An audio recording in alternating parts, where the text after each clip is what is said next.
be stoked after tearing through the competition to be named the Master. Can you believe you made it this far? Come on in. What's up, everyone? It's Derek. And Ray. And Kevin. Whoa, there's 3 of us here? Yeah, it's a marvel of modern science, for sure.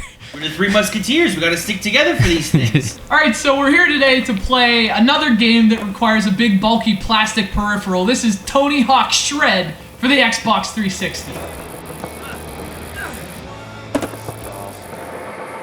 Yeah. Hey, I did an awesome trick. Woo! Falling off the board. Get some, Ray, get some. Not enough space. Whoa, look what you're doing, though. Yeah. Did a handstand. Do that again. Did I really? So as we mentioned, this game comes with something that looks like a hoverboard. However, it does not hover. The Tony Hawk Shred board peripheral. And I gotta tell you guys, I'm really impressed with this thing. It's really durable. We started grinding away at the concrete floor here in the underwater base. I mean, we really put this thing to work.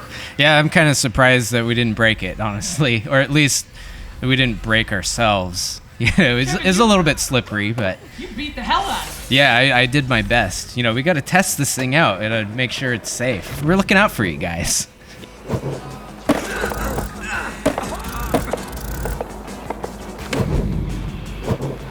Yeah, so even though now our board is covered in concrete dust and many different footprints, the thing held up and still works. Yeah, it's so you pay $100 for the game and the board, which you need to play the game. And I mean, Kevin was throwing it across the room. He thought that would do a cool trick, but all it really did was put a hole in the wall. Yeah. No yeah. bonus points for that. Yeah, but it was a bonus in real life because it was awesome. You got a real life achievement. That's right. Not these virtual ones. But it held up and it played the whole time, even though we were stomping on it, because you really have to get physical with this thing to control the game. Yeah, the control for the game basically revolves around the board. Using the board, trying to do, ollies and nollies and rips and twists and eggplants, and I know at least a couple of those are actual terms. I'm not sure about all of those, but you're doing a lot of different things with the actual board in order to perform on the screen these various kinds of tricks that you would not be able to do in real life. Yeah, as you guys have probably noticed from the live footage, we fell a lot. And the reason we fell is, 1, we're completely uncoordinated. But 2, I mean, all you really have to do to control this game is kick and jump, and you don't really need to know at all what you're doing. So, in a way, it's sort of like a motion-controlled button masher, in that you just, kick and flip the board and twist it, and, Ray even picked it up at one point and spiraled it over his head like a bow staff. And it worked. So it's sort of like a button masher, but also in that if you actually know how to skate and aren't complete idiots like us, I think there's probably some depth there. Just like any button masher, if you take the time to learn it, there is some actual gameplay there. Yeah, but I think for us, it's pretty safe to say that it's kind of a skateboard waggle. Or maybe skaggle, you could call it. There's a lot of skaggle in this game. Tony Hawk Skaggle. That's the next game in the series. Yeah.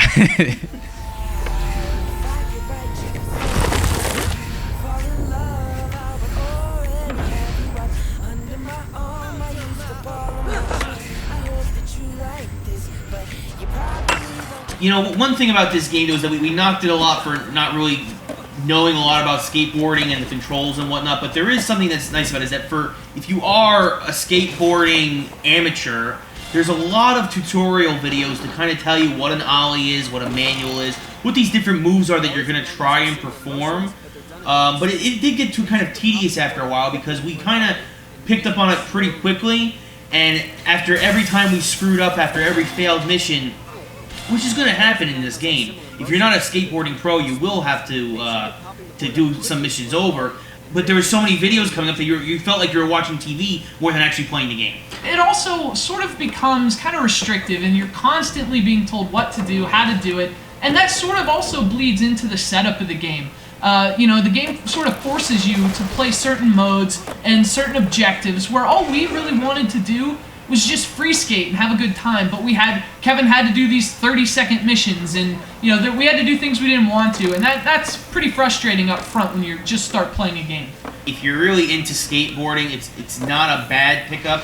There's a lot of multiplayer options. You can do both locally and online. Of course, the problem with locally is that in order to do it locally, you need more boards, which means everybody has to drop $100 on the game and the peripheral.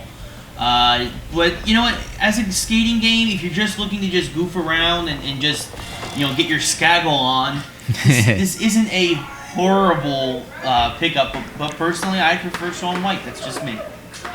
So it's interesting to have a peripheral to actually use and feel a little bit more like I'm skateboarding. But I don't know, I'm just not into it enough to warrant the big investment of that extra piece of hardware. But I think diehard skateboarding fans or people that can actually skate might get a really big kick out of this game. You mean you can't actually skate, Kevin? Because you Wait, did a pretty good job of deceiving us all. Yeah, my cover's blown. Sorry, guys.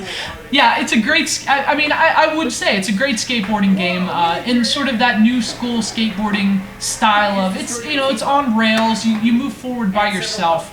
All that's up to you are the tricks, and really that's the most fun of these games. So it's nice that a lot of the modern skateboarding games, like Tony Hawk Shred, are sort of focusing on that instead of pushing off with your foot, which isn't as much fun. Although in real life it's a lot safer to just do that.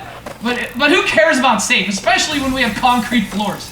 So if you consider yourself one of two things, either Avril Lavigne or skateboardy, as Kevin so succinctly put it, Tony Hawk Shred is definitely a good choice. But if you're not really into boarding, then maybe it's just a bit too skaggly. Ollie and raising it slowly for a manual. That was killer.